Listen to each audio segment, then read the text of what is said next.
ఎప్పటికైనా సొంతం. రాదురా ఏ విజయం నీ కోసం నా కోసం, ఎటుపోదురా నువ్వు చేసిన కష్టం ఎప్పటికైనా సొంతం.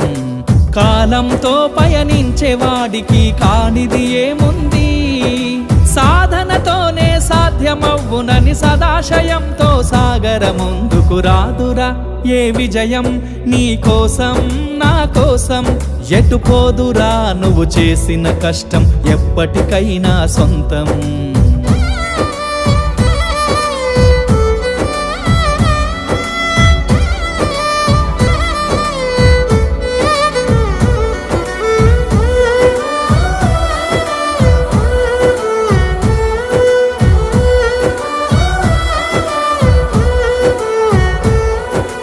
ఆకాశంలో అలలాగా పోయే ఆ పక్షులనే చూడు, అనుకున్న